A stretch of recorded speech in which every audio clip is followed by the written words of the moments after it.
নমস্কার। ঠাকুরমা স্বামীজির চরণে আমার আভূমি লুণ্ঠিত প্রণাম। পরম গুরু শ্রী শ্রী রামকৃষ্ণ থেকে পাঠ করছি। ওরে, এবার তোরা ভিক্ষে বেরো। ঠাকুর ডাকছেন তার ভক্ত সন্তানদের। ওরে, কাঁধে ঝুলি নে, নগ্ন পায়ে ফের গৃহস্থের দাঁড়ে দাঁড়ে। নীরবে নম্র মুখে গিয়ে দাঁড়া, যাতে তোকে দেখলেই বুঝতে পারে তুই দিনহীন, তুই ভিক্ষুক। ভিক্ষে বেরোবো?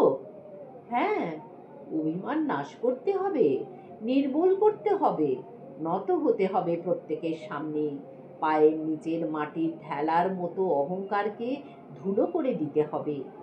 দাঁড়ে দাঁড়ে নিষেধ, দাঁড়ে দাঁড়ে প্রত্যাখ্যান, তবু অক্ষুণ্ণ রাখতে হবে চিত্তের প্রসন্নতা। চতুর্দিকে নৈরাশ্য, তবু তার ঊর্ধ্বে জাগ্রত করতে হবে নিষ্ঠার জয় নিশানা। ওরে, ভিক্ষে বেরো। অহমিকাকে কুহেলিকার মতো উড়িয়ে দে। জীবনের দৈন্যের গহ্বরকে গভীর করে তোল।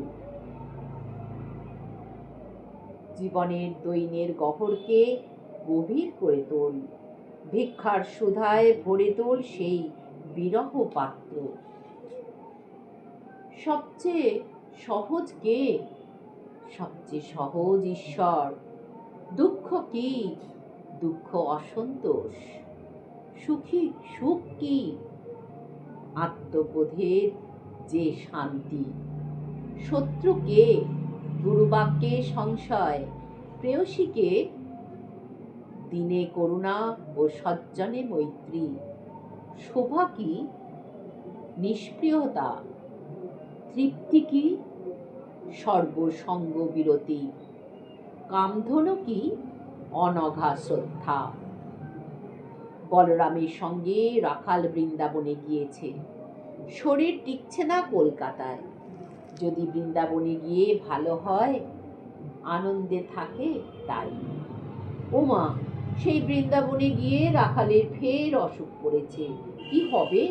ঝরঝর করে বালকের মতো কেঁদে ফেললেন ঠাকুর। ওরে, ও যে সত্যি ব্রজের রাখাল। যদি ওর নিজের জায়গা পেয়ে আর ফিরে না আসে, যদি সস্থানে শরীর রাখে। রেজিস্ট্রি করে চিঠি পাঠানো হলো, কিন্তু উত্তর নেই। মার কাছে গিয়ে কেঁদে পড়লেন।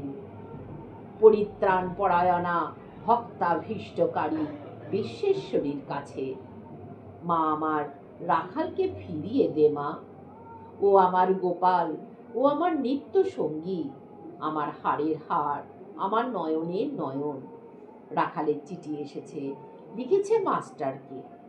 লিখেছে এ বড় ভালো জায়গা, এখানে ময়ূর ময়ূরী আনন্দের নৃত্য করছে। শুনে ঠাকুরের আনন্দ আর দেখে কে? তার জন্যে চণ্ডীর কাছে মানসিক করেছিলুম। সে যে বাড়ি ঘর ছেড়ে আমার উপর সব নির্ভর করেছিল, তাকে আমি তার পরিবারের কাছে পাঠিয়ে দিতুম। একটু ভোগের যে তখনও বাকি ছিল। আহা, কি লিখেছে দেখো, ময়ূর ময়ূর নৃত্য করছে। আহা, কি লিখেছে দেখো, ময়ূর ময়ূরে নৃত্য করছে। লিখবেই তো। ওর যে সাকারের ঘর। বৃন্দাবন থেকে ফিরে পিতৃগৃহে উঠেছে রাখাল। ঠাকুরের অভিমান নেই। বললেন, রাখাল এখন পেনশন খাচ্ছে। আপনার সামনে একটি ব্রহ্ম চক্র রচনা করে সাধনা করি, এ আমার বড় ইচ্ছা। একদিন বললে মহিমাচরণ। বেশ তো, রাজি হলেন ঠাকুর। কৃষ্ণ চতুর্দশীর রাত্রি রচিত হলো সেই ব্রহ্মচক্র। মাস্টার, কিশোরী আর রাখাল বসেছে সেই চক্রে। চারিদিক নিস্তব্ধ, শুধু গঙ্গার ছলছলানি যা একটু শোনা যাচ্ছে, আর ঝিল্লির অন্ধগুঞ্জন। মহিমাচরণ সবাইকে বললে ধ্যানস্থ হতে। ছোট খাটটিতে বসে এক দৃষ্টে দেখছেন ঠাকুর। ধ্যান শুরু হতে না হতেই রাখালের ভাব অবস্থা উপস্থিত। ঠাকুর নেমে এসে রাখালের বুকে হাত বুলোতে লাগলেন, শোনাতে লাগলেন মার নাম। ব্রহ্মচক্রে বসেই রাখালি ব্রহ্মানন্দ। রাখালকে দিয়ে মা কত কি দেখালেন। ওরে, সব কথা বলতে নেই, বলতে বারণ। তোমাকে জানি, আমার সাধ্য কি? আনন্দে যে তুমি আমার কাছে একটু ধরা দিয়েছ, এতেই আমি তোমার আপন হয়ে গেছি।